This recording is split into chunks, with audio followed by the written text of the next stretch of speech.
Rewind, your week in review is sponsored by the Transportation Development Association of Wisconsin. Sharing one goal, enhancing the quality of life in Wisconsin through the development and maintenance of a strong transportation network.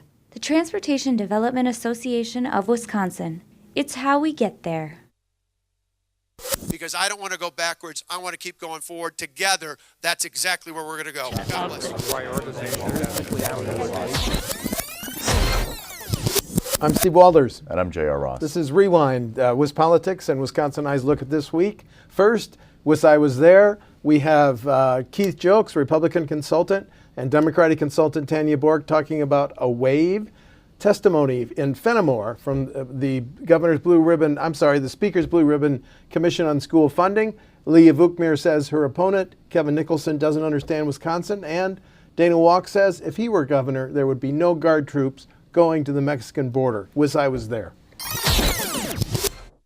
I'm telling you, you can survive a wave. There's kind of a magic recipe to doing it.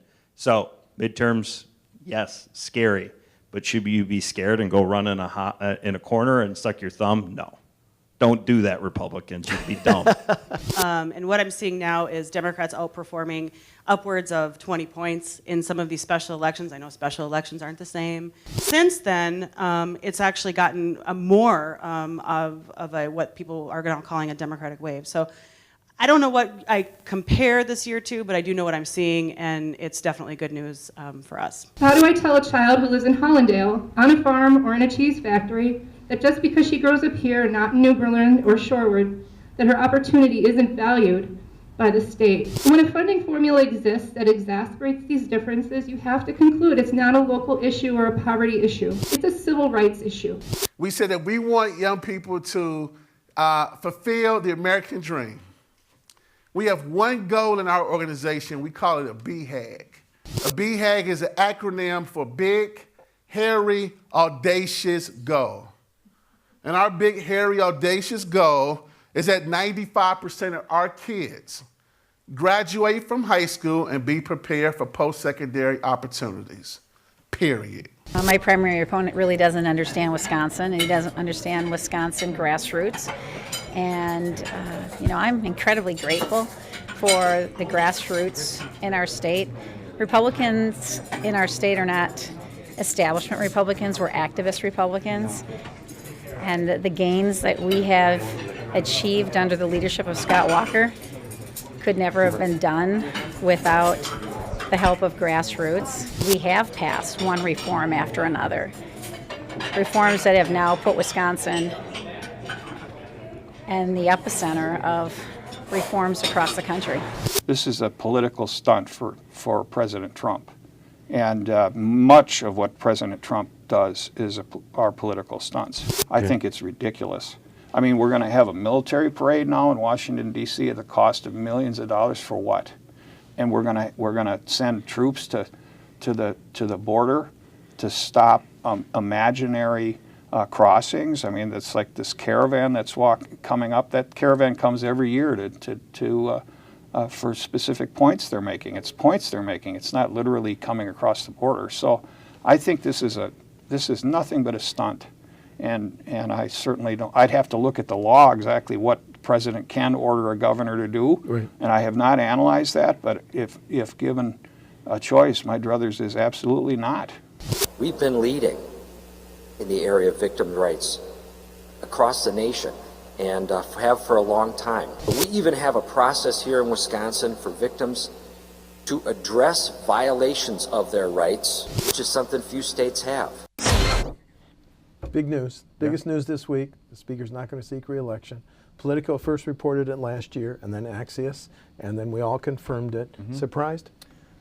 The going theory had been for the last, couple months, was that Ryan would run for re-election, and then if he won, and if, seriously ifs, Republicans either lost the majority, came back with a smaller one, he'd resign. That way, protect the seat, and then he could, go off. But in talking to somebody this week about who knows Ryan, said we all overplayed that because doesn't realize Paul Ryan the person, because that would violate the trust with the voters to run under a facade. He said his conscience would not allow that. Yeah. Before we go any further to dissect the Speaker's announcement, let's listen to a little bit more than 2 minutes of what he said, talking about the family. Let's go to that video from Wednesday's press conference, please. This has been one of the 2 greatest honors of my life. The job provides incredible opportunities, but the truth is, it's easy for it to take over everything in your life. And you can't just let that happen. Because there are other things in life that can be fleeting as well. Namely, your time as a husband and a dad, which is the other great honor of my life. That's why today I am announcing that this year will be my last one as a member of the House. To be clear, I am not resigning. I intend to full my served term as I was elected to do. But I will be retiring in January, leaving this majority in good hands with what I believe is a very bright future. It's almost hard to believe, but I have been a member of Congress for almost 2 decades. This is my 20th year in Congress. My kids weren't even born when I was first elected. Our oldest was 13 years old when I became Speaker. Now, all 3 of our kids are teenagers. And one thing I've learned about teenagers is their idea of an ideal weekend is not necessarily to spend all of their time with their parents. What I realize is, if I am here for one more term, my kids will only have ever known me as a weekend dad. I just can't let that happen. So I will be setting new priorities in my life, but I will also be leaving incredibly proud of what we have accomplished. Some of you wonder why I can't just do the normal politician thing, and which is to run and then retire after the election. That is what I'm told is the politically shrewd thing to do. I considered that. But just as my conscience is what got me to take this job in the first place, my conscience could not handle going out that way. I pledged to serve the people of Wisconsin in the 1st District honorably. And in order to serve the people in my district honorably, I have to serve them honestly. And for me to ask them to vote to re-elect me, knowing that I wasn't going to stay, is not being honest. So I simply cannot do that. I said earlier that I didn't want this job at first, and most of you know this. I really actually didn't. But I have to thank my colleagues for giving me this opportunity and this honor. I am really grateful for it. I also want to thank the people of Southern Wisconsin for placing their trust in me as their representative for the past 20 years.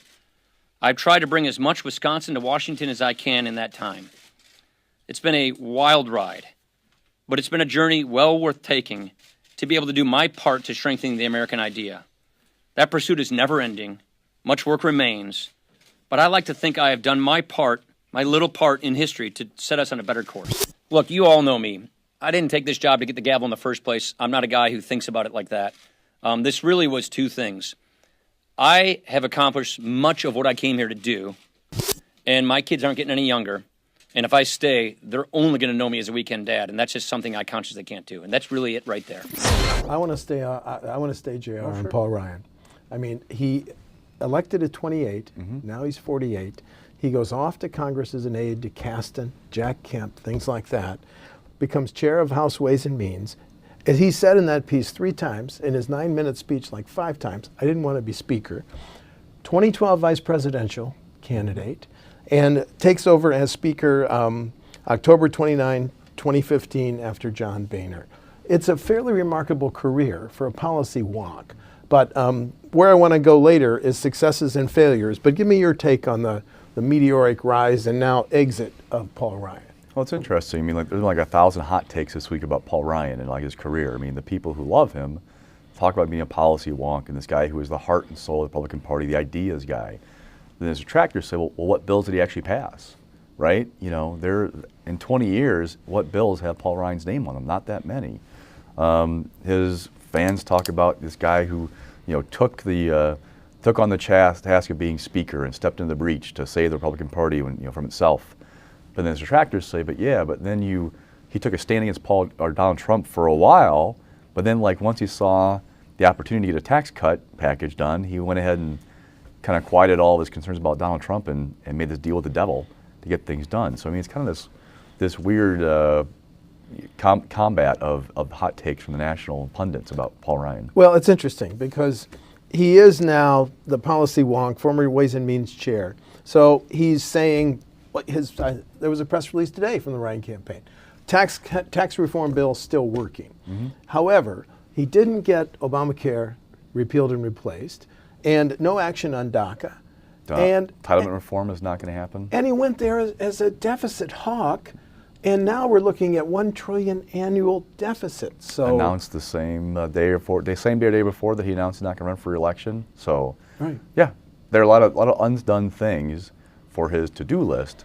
Now again, his backers he's been talking about overall the tax code since 1998. So he got that piece done. So that seems to be like the hang your hat on that accomplishment and walk away. But there are lots of things he also talked about that they're not going to touch. But prolific fundraiser, $54 million in this election cycle, $40 million of which he turned over to the Republican Congressional Campaign Committee. And he's saying that he's going to stay on a speaker through this election, which is always some pushback from members of the caucus saying we need to have this election now and pick a new leader. Ryan, one of his pushbacks was, I'm the best fundraiser we have. Why would you take that fundraiser off the field now? And talking to people this week, the question becomes, will the fundraising dry up for Ryan because he's no longer going to be speaker past November, whatever? How does that work? Yes, he set a goal of $20 million, he said, as speaker, and no more than doubled that in transfers to the NRCC. But what's the attraction of Paul Ryan if you're a donor? Why do you give to him now? Because he's not going to be around anymore. Is it still the best for the team? Those are the questions we have to deal with for the next 7 months for the election. I understand what a family man he is, and he spent a lot of that speech talking about his family. When he went to Congress, he never had children. He wasn't even married. Now he's got 3. I think his oldest daughter, he said, was 16. It's the same age that he was when he found his father dead. Thank you. That's a good footnote. But what he didn't say during that 9-minute press conference, Trump, right? Mm-hmm. It's one of the things.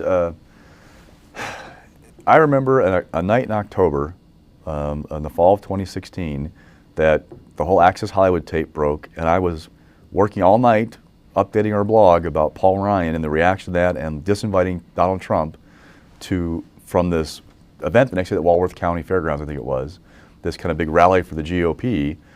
If you had told me that day that 18 months later Paul Ryan would be walking away and Donald Trump would be the soul of the Republican Party, I would have thought, no way. But that's what's kind of happened. If you look at like the national discussion about Republicans, it has moved toward Donald Trump. I mean, the deficit hawks have kind of quieted. We're talking about possible trade war, and you're not seeing the pushback from conservatives. I mean, there's some, but the party is gravitating toward Donald Trump and away from Paul Ryan, the thinker Paul Ryan, and more toward Donald Trump, more of a populist message. Vice presidential candidate in 2012. He's 48 years old.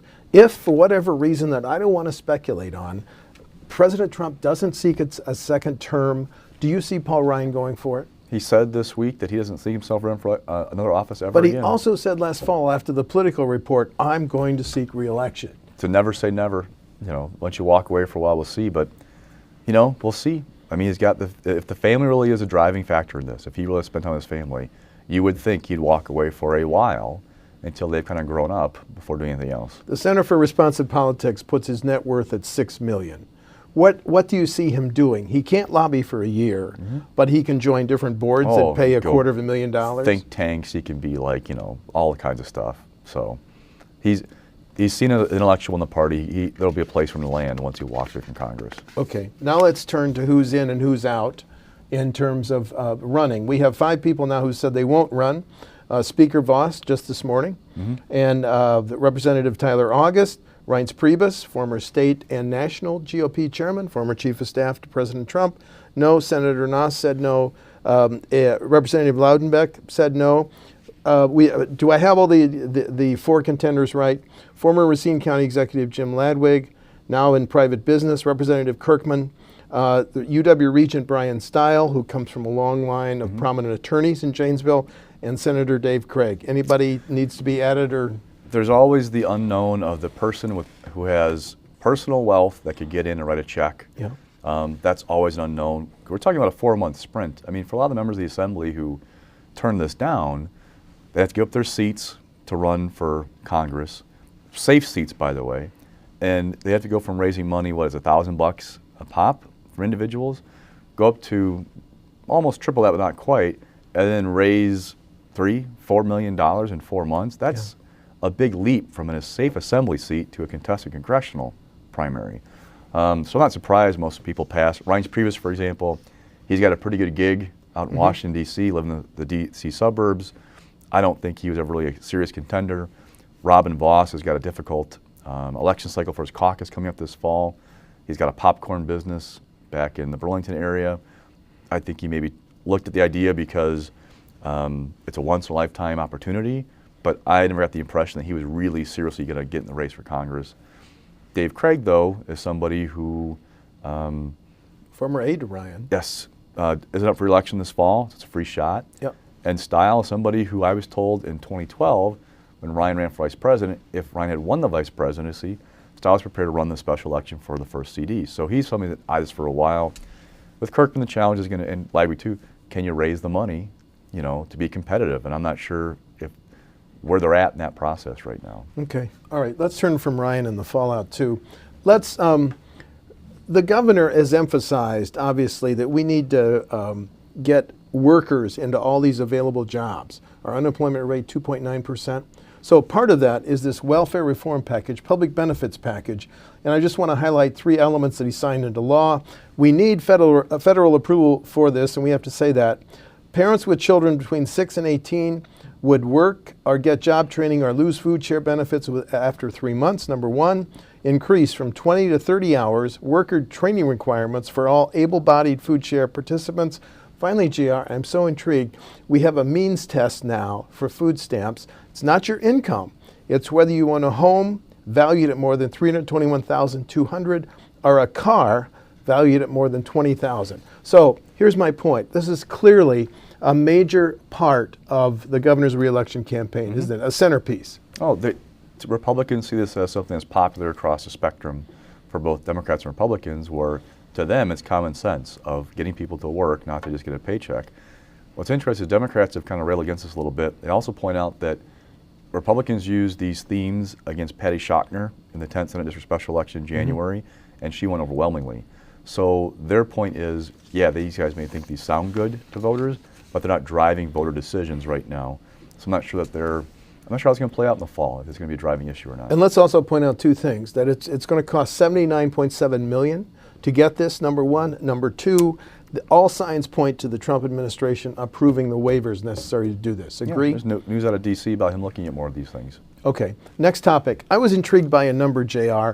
The governor signed the 30th bill to deal with opioid addiction and abuse. And it included $1.5 million to treat jail inmates, $1 million for drug investigations, $500,000 in federal grants. We're also going to require social workers and therapists to get addiction treatment. And finally, anyone who prescribes controlled substances must submit proof of continuing education in this area when they want to renew their licenses. And then just before I go to you, Representative Nygren said, we're far from having won the battle. As long as we see people continuing to struggle with addiction and die from overdoses, there is not going to be any mission accomplished declared today. And the tragedy, of course, his daughter being charged in the death of someone. So we continue 30 bills later. I think it's an impressive number. Yeah, it is. And Nygren's a driving force behind that. Republicans have somebody with a personal experience and a story to tell in the push for all of these bills. Now, for Democrats, we'll say, well, where were you guys 15 years ago talking about treating addiction? Yeah. 15 years ago, Republican mantra was lock them up, end of story. That has changed. There's also a bit of a cynical view from some that this is only changing because now it's being felt in rural areas versus when it was an urban problem. It wasn't as big an urgency. So that aside, this is a sign that we are becoming a leader nationally in these attempts to address the opioid problem. Meanwhile, you've heard the leaders on the Hill talk about methamphetamine in western and northern Wisconsin. Still a huge problem. Okay, new topic. The governor said he would send National Guard troops to the Mexican border. I'm unclear. Help me. Has he been officially asked? I don't think so, correct? I don't think so. We don't have a lot of answers right now about what it would look like or how it would work. Right. Yeah, the major things we don't know: how many Guard members, how long they would be deployed, what would be their exact duties. But the governor said the southern border of the U.S. is not secure. One of the most fundamental responsibilities of our federal government is to protect our borders and shores. Sadly, through several administrations, the federal government has failed. Here's my question, JR. If we send a Guards woman or man to the Mexican border, and one of them is critically injured or tragically, hope doesn't happen, killed, political liability for the governor or Trump administration? Good question. The Walker administration pointed out 3 times this has happened before in past administrations. Governor Walker talked about the border's not secure for the war on drugs, and that this needs to be done. That President Obama, I believe, also sent troops to the border, and much the same, kind of same idea. So I'm not sure how it's going to work just yet, or how they're going to be deployed, or would be deployed, or if even anybody from Wisconsin will be called upon to go down there. But there's a back and forth this week between Governor Walker and Congressman Bocan, who has pushed against the idea of doing this and calling these guys, the Guardsmen, political pawns if they're used in this manner. Right. But there's some political downside potentially for the governor if our troops go there and a bad thing happens. Yes. Okay. Now, we used this as an item last week, so let's finish this debate. Last week we said that Representative Kooyenga had entered into a legal settlement requiring the payment of $30,000 of his removal of a sign that was properly affixed in the Capitol, properly placed in the Capitol. This week he announced, I read his statement, "I once again apologize for removing the sign. A settlement agreement has been reached, and with the assistance of family and friends," and I want to come back to that, "I intend to fully reimburse the taxpayers."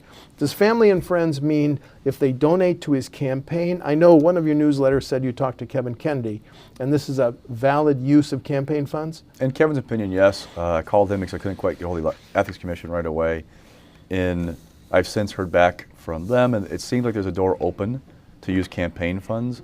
Now, as a sitting lawmaker, you cannot solicit family or friends for gifts of cash. So if you can't get gifts of cash to do something like this, how do you repay the $30,000 unless you use campaign funds? I've asked Kooyenga's office for clarification of what he means by that. Kooyenga is out on military training right now, so I'm able to reach him. Office hasn't called us back, but the assumption seems to be he'd use campaign money to do that. So then is there going to be an issue with that because he's seeking an open Senate seat this fall? Would that come back to bite him? Now, it's a Republican seat, pretty decently Republican seat, but it's also in the Milwaukee suburbs. And we know about the problems Republicans have with suburban voters, especially women, in the last couple of elections that we've seen, special elections. So might this come back to bite them? We'll see. But they're also, I've heard from Republicans say, look, they're going to be Republicans that think, oh, heck yeah, I should grab that sign, insulting the president, Republicans in general. So we'll see. We'll see how it plays out. Well, did he have any choice? But eventually to repay the $30,000. Just a question when he was going to announce it. It probably is worse to have as an issue in a campaign of you cost tax for $30,000 for something like this. Yeah. Okay. Let's go to your stock picks. Rising. So Randy Bryce. So if you look at that dynamic of the 1st Congressional District, yes, people have been talking about how it's in play right now with Ryan gone. I'm not sure how much it is in play, but having Randy Bryce with the $4.75 million he's raised so far. $4.75 million. As a first-time House candidate versus Paul Ryan's $10.5 million in the bank into March, or a Republican who hasn't raised anything to date and has to now try and catch up. It seems like a more appealing option to go that way. Now, the questions abound. Will Bryce's fundraising dry up now that he has Ryan's no longer in the race? Randy Bryce became a national vehicle to express your displeasure with Paul Ryan if you're a donor. Bernie Sanders came in. He kind of got popular that way. A lot of Hollywood backers, that kind of thing. So what happens now? Don't forget Kathy Myers out there running for the Democratic nomination as well. I'm glad you went there because she is a member of the Janesville School Board, correct? Yep, and she has raised $500,000. She raised $500,000 most recent reporting, which is also good money for a congressional district, a first-time congressional candidate. But it's not Randy Bryce money. He's been a fundraising machine. So what happens now to his fundraising with Ryan gone? The first CD is not really a swing seat. I mean, even as poorly as Michael Skrenik did last week statewide in Wisconsin, he won this by 5 points. So the question becomes, is it really truly in play? Well, the electorate in a April election is usually older and whiter than the one in November, so you might think it might be a little more Democratic. You mean August election, the August primary? Well, I'm talking November to win the seat. Oh, thank you. So will it be a little bit more Dem-friendly come then? So that 5-point gap we saw in April, might it be easier to overcome in November? All to be seen. Oh, and by the way, who will the GOP candidate is going to be? Like I said, Brian Stile, I'm pretty sure, wants to get in. Dave Craig, well, I should say Stile is all but in. Stile's going to run. I agree with that. Will Craig get in with somebody else? Can they raise the money? Do they have a check they can write to themselves? How's that going to work? how will the outside help come for that candidate? So Ryan could transfer all of his money that he has in his personal campaign account to the NRCC for help with this district. But remember now, you have a pecking order, and vulnerable incumbents are at the top of the list for the NRCC. You no longer have an incumbent in the first CD anymore to protect. So where does it fit in terms of resource? There's all kinds of questions out there, but Bryce has got a lot of money that he's raised so far. Does the endorsement of Bryce by Sanders, does this mean Bryce is the anointed candidate He's got a lot of the of progressive Democratic help officials in Washington? But you have Peter Barca, former congressman, former assemblyman earlier, saying he's looking at 93 to running. 95, Barca. He's going to look at run for that seat. So, and there are Republicans who will tell you that once they take the bark off of Randy Bryce, he'll look much different as a candidate. They really haven't focused on him in TV ads yet. Okay. They haven't like exposed or really dove into the financial problems he's had, not paying back a woman that he had a relationship with, being behind on child support, things that make him look like a different candidate to the public once they see that view of him rather than the view that he's been putting out there. So we'll see. Thanks. Mixed? So retirements, they keep creeping up. So Tom Weatherston's the latest one. Yeah.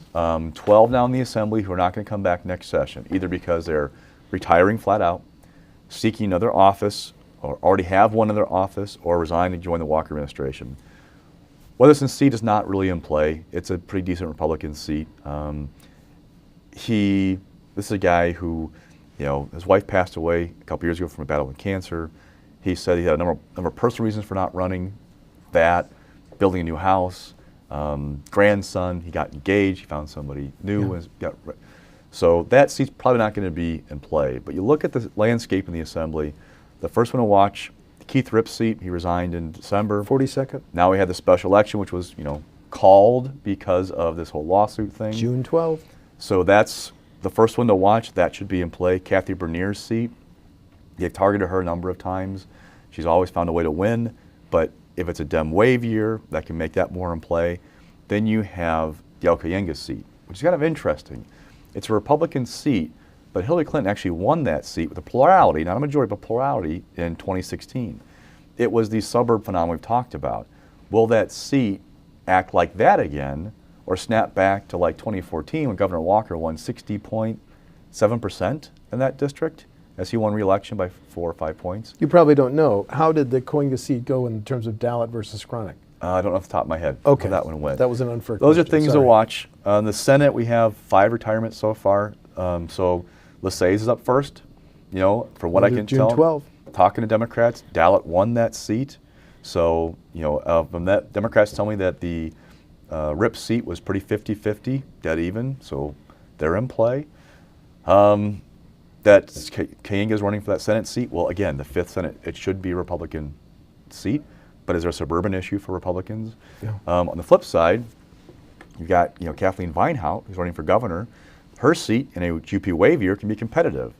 But if it's a good Dem year, does that mean it's going to be in play? I mean, lots of things out there, but right now we have not reached the point where we're like above average for retirements. We're right about just below the usual number. I mean, on average, the last 10 years, about 19 members will either retire flat out or seek another seat. We're still below, we're at 17, so we haven't quite surpassed what we usually see. Okay, and then falling. Lena Taylor, there's an incident at a bank in Milwaukee a week ago that I'm still not quite clear what may have happened. There are reports about her using some unpleasant language to another African American teller at a bank when it cashed a check. The cops are not saying much, her office isn't saying much. We have not been looking at the details about what actually happened according to police. But there's a report from a radio station about what happened. It has opened the door to the baggage Lena Taylor has. She's gone through staff left and right. On finance sometimes she can be unprepared, according to some people. So there's a question of, will there be any, punishment for Lena for this? Because how is it reflected on the caucus? Has something like this going on? Kind of a don't you know who I am moment for a lawmaker, right? Yeah. Which people understand. Yeah. They really understand. But how will it play out? Democrats figure out, are they come back to the majority next session? That's a big question, because if you're looking at taking Lena off of finance, for example, what if they win the majority and go to 6 members rather than 2? How do you not have her on finance? That could be a tricky thing to deal with. If you make an enemy out of Lena Taylor, she'll remember that and come back at you a little bit. So there are all kinds of things to be determined right now. This is not a positive moment for you as a lawmaker, to have this kind of like, don't you know who I am moment out there, and that doesn't sit with all voters. I agree. Okay, we have 10 seconds. Any thoughts, any surprises in Eric Hovde saying not going to run as a Republican for U.S. Senate? He would only run if there was a clear path to win the nomination, but the race itself, the fact he turned it down is good news for the perception Timmy Baldwin's in good shape to win re-election in November. Okay. I'm Steve Walters. And I'm J.R. Ross. And the Brewers are 7-5. That's Rewind for March 13th. Had to look it up. Thank you. April 13th. Rewind, your week in review is sponsored by the Transportation Development Association of Wisconsin. Sharing one goal, enhancing the quality of life in Wisconsin through the development and maintenance of a strong transportation network. The Transportation Development Association of Wisconsin. It's how we get there.